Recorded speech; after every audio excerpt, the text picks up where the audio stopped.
Welcome to the motherfucking relay. We're covering today's top boxing news. Okay, we'll start with this. Some post-fight comments from Dina Thorsland after her latest successful title defense. She said it was such a great night last night, and great to finally box against someone who really wanted it as much as me. Huge respect for her boxing heart, but it was also really nice and in place that she got to feel how things are done in the adult ranks, and that you have to respect your opponent because you can end up being put in a good place, as I think she stayed. Mega cool match. Been to the hospital today to get the x-rays done of my hands, and luckily nothing is broken, so now I have a few weeks to rest. And then we'll see who we can get to say yes to boxing me. And I am excited myself, if it's going to be a third belt or a third weight class. Now we have to see. So Dina Thorsland is one of 3 reigning champions at 118 pounds. She's got the WBO and WBC titles. Miyo Yoshida, she's got the IBF. And Shernika Johnson, newly crowned, she's got the WBA. Who's next? I don't think it's going to be Shernika, because Shernika's all tied up with what could be a Nina Hughes rematch. Nina Hughes, the former WBA champion who Shernika won the belt from. Story is they're supposed to be fighting again. We don't know where, and we don't know when they're supposed to be fighting again yet, but that's supposed to be it. They're supposed to be running it back. Having a rematch. Which means if Dina Thorsland wants to procure a third belt at this weight, there's only one champion available for her to fight, and that's Japan's own Miyo Yoshida. Coincidentally, earlier this month, Miyo Yoshida, She said she's looking to unify too. she's backing herself to succeed. Thus, if Miyo wants to unify and Dina wants to unify, I see no reason the fight shouldn't happen. Mio's with Lou DiBella Entertainment. She relocated to the United States. She's based out of New York now, that's the story. Whereas Dina Thorsland, Dina's with Let's Go Management. She's based out of Denmark. Sporting a professional record of 22 wins with no losses, no draws, 9 knockouts. She's a 2-division champion, so is Miyo. They both are. Dina Thorsland reigned as WBO champion at 122 pounds, subsequently moved down to 118, picked up 2 alphabet titles there, whereas Miyo Yoshida, she reigned as WBO champion at super flyweight, moved up in weight, and won the IBF title. From Ebony Bridges. And that was a big upset, sporting a professional record of 17 wins with 4 losses, no draws, no recorded knockouts, having never been knocked out. In 21 professional bouts, what are her chances? What are the odds that Miyo Yoshida could upset Dina Thorsland the same way she upset Ebony Bridges? And that's just it. I don't think she can. That's just being honest. Miyo Yoshida may be backing herself. Miyo Yoshida may like her chances against what other champions are at this weight, but I don't. Nope. If you put Miyo Yoshida in the ring with Dina Thorsland, the aesthetic of that fight would be akin to the aesthetic of this past weekend's fight, the fight that Dina just had with Serene Satine. How so? Well, Serene Satine is a mid-range to inside volume puncher, and so is Miyo Yoshida. Serene Satine is a bit flat-footed, and so is Miyo Yoshida. Serene Satine throws very wide hooks, very wide shots, indefensible punches within close quarters, and so does Miyo Yoshida. Stylistically, it's the same fight. Stylistically, it's the same fight with an older, slower fighter in Miyo Yoshida. So I have no doubts that if you made it, Dina Thorsland would do to Miyo Yoshida what she just did to Serene Satine this past weekend. And what's that? Beat those feet and circle Miyo Yoshida as Miyo tries to advance, try to close the distance. Dina's going to keep distance and walk her into punches, short punches. Hard punches. The problem that an aggressive fighter like a Miyo Yoshida would have with Dina Thorsland, the problem that Serene Satine had with Dina Thorsland, is that even though you're trying to get mid-range to inside, even if you can, you're not actually better than Dina Thorsland there. You're not better on the inside. Dina Thorsland is a multifaceted fighter. She can fight on the fly or she can fight in the pocket. It all depends on the opponent. She can play the aggressor and the defender equally well. Against an aggressive mid-range to inside fighter like Miyo Yoshida, she'd play the defender, move and punch. Circle the opponent. Slip and counter, roll and counter. She's fast. Fast and athletic. Fast hands with fast feet. And power. A bigger puncher, punch for punch. I'd say a bigger puncher than Miyo Yoshida. Delivers her punches better. They're shorter, more defensible punches, which means they don't have to travel very far to hit the target. Dina's variety of punches is a lot more diverse as well. You're talking about lead hooks. You're talking about uppercuts up the middle, straight shots down the middle. She picks up punches a lot better than Miyo Yoshida. So it would favor Dina Thorsland to win that fight For the same reason I favored her to win this weekend's fight, because she's better, stronger, and faster in the pocket than all these other girls at the weight. Mio said she wants to unify, but does she really? If she does, Dina's in the market for a third belt. She'll oblige her. For what it's worth, I do believe Mio Yoshida when she says she wants to unify. I do believe that she's backing herself to do it. No fighter, no individual who relocates from Japan all the way to America, to New York City of all places. Come on. Nobody that does this is fucking around, playing games. I believe her. Just don't think she wins the fight. For all the best intentions, Mio Yoshida would be another fight just like the Serene Satine fight for Dina Thorsland. She beat her in dominant fashion. We'll see if they make it. There's plenty of time left in the year. Late summer, fall, winter, we'll see. Earl, when you beat him, retire, bro. Retire. What you mean? He got to get that shit back, right? They telling Devin get it back in blood. Go get that shit back. Nah, for what? Y'all niggas disrespect him when he give y'all the fight. That the fight wouldn't even happen because of him. Y'all disrespect the nigga when he made the fight happen and lose. Oh, because you guys wouldn't have disrespected Terrence Crawford if he would have been the one that lost? Case of sour grape. All the Spence fans did was disrespect Terrence Crawford in the 5 years leading up to the fight, so that after the fight, when Arrow loses, you want the grace. You didn't give Terrence Crawford, and you wouldn't have given Terrence Crawford had he lost. Get the fuck out of here. It's boxing, bro. Somebody gotta lose, my nigga. It's boxing. Y'all gonna disrespect the nigga that gave y'all the fight of the century that would never happen if it wasn't for him. You want we should give Errol a cookie for doing what every champion in the sport is expected to do? He said it was strap season. Over 5 years ago, he's the one who said he wanted to become this division's undisputed champion. Didn't he? He set that goal for himself. Fight of the century. So, Earl, this how you gonna make your legacy. Knock the fuck out of Fendora. I'm an Earl fan, so I gotta go with Earl. He gonna knock the fuck out of Fendora, retire, and that's gonna be your legacy, bro. That's what I'm saying. Y'all niggas don't deserve my nigga in this sport. Closet homosexuals. That's what I've maintained. Many of Errol Spence Jr.'s fans are closet homosexuals. Their interest in him has nothing to do with boxing, has nothing to do with sport. They're just attracted to him. Because do you hear this guy? Just get this win and get the fuck out the sport, bro. Y'all don't deserve to see my nigga again. That's why he said this gonna be the last time y'all see me. I believe that off win or loss. Closet cases. Closet homosexuals, like I've been telling you. I don't say that for comedic effect. I'm being serious. Okay, but what does this guy's sexual orientation have to do with this? Proves the point that these guys are willing to endorse and support all manner of chicanery and manipulation of the rank standings so that it benefits the fighter they're attracted to. The fighter they would like to punch in the brown.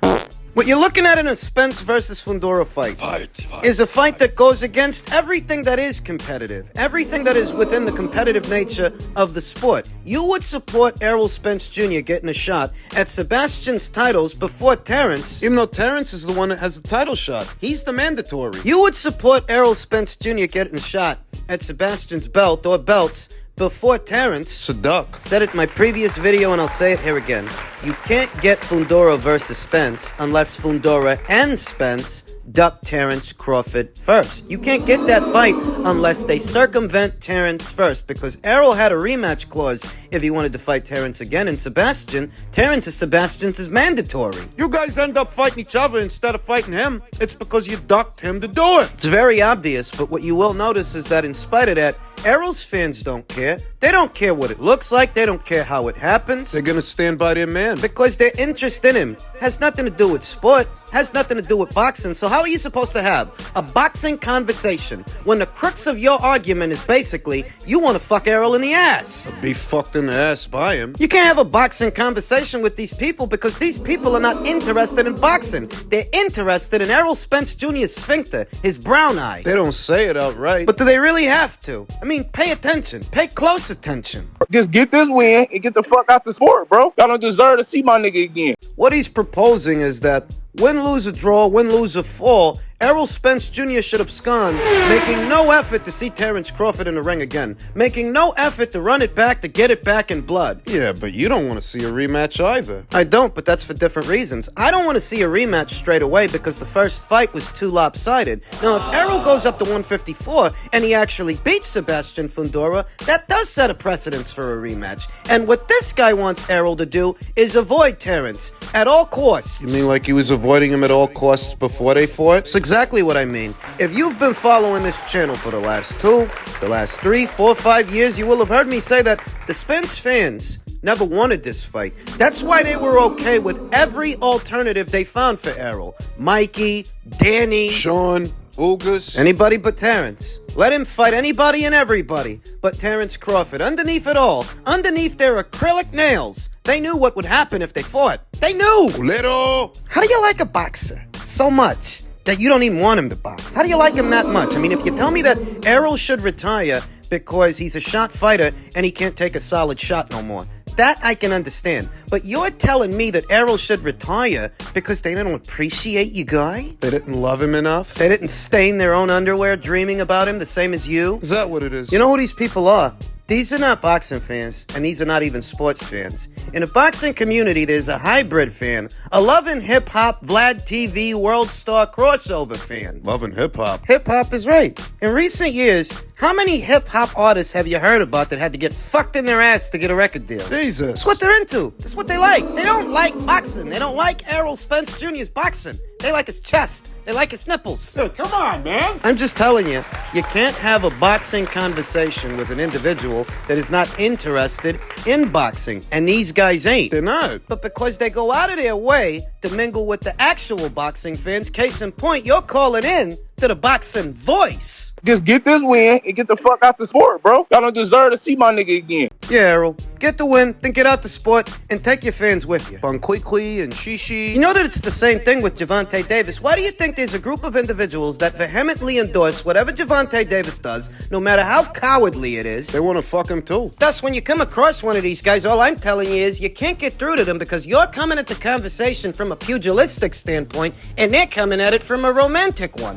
Can't get through to them because what they really want to do is get through Errol's colon. His prostate. It's the reality of the latent homosexual tendencies these individuals exhibit when they pretend they're talking boxing, when they pretend to be interested in boxing. No, you're not. What you do behind closed doors is your prerogative. Whatever interests you about Errol interests you about Errol. All I'm saying is the boxing fans are not as interested in him as you are. Not for the same reasons you are. Terrence might end up moving up in weight again and fighting Canelo later on this year, so I suppose that it's much ado about nothing.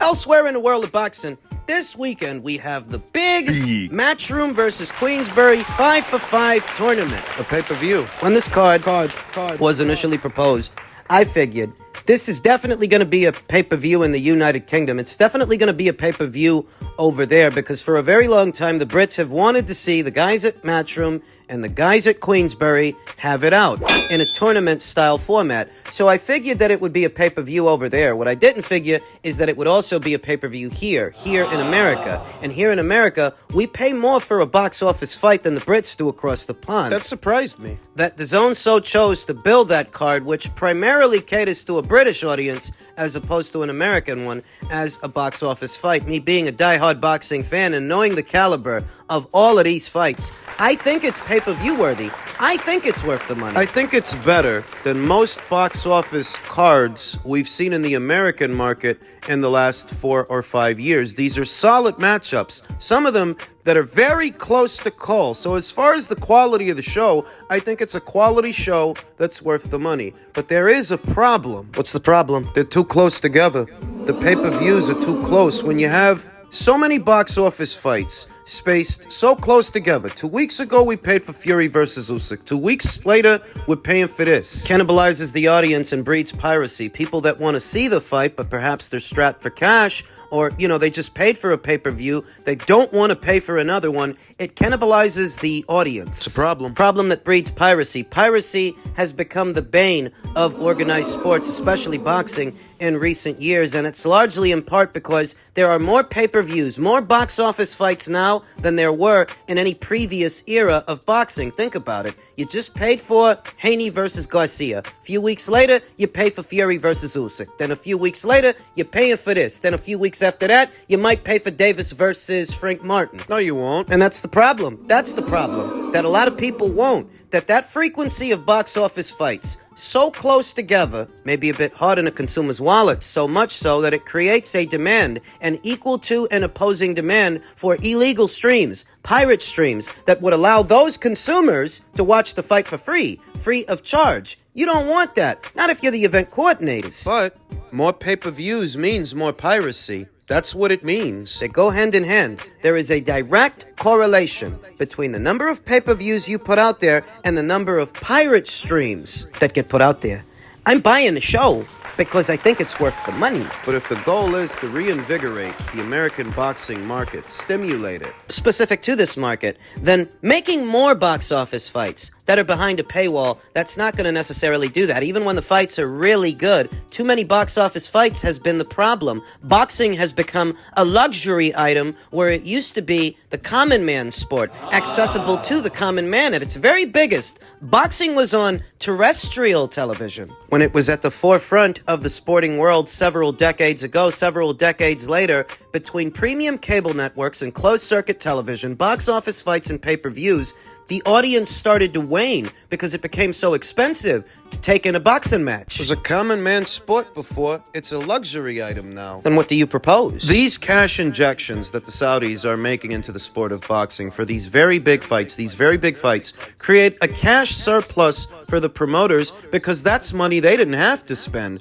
So when a Turki Al-Sheikh pays an Anthony Joshua or a Dimitri Bivol, that's money that Matchroom saves because they don't have to pay those fighters. Turki Al-Sheikh is paying those fighters, so you take the money that you would have spent on them and spend it on something else. I think we're seeing that. This past weekend's fight with Josh Taylor and Jack Catterall, their rematch, there were talks about doing that thing as a pay-per-view in the UK on Sky Sports. Matchroom decided to do it as a regular fight, not pay-per-view. That was smart. You look at the Bam Rodriguez versus Gallo Estrada fight. I'm sure that costed Matchroom a pretty penny, a decent penny.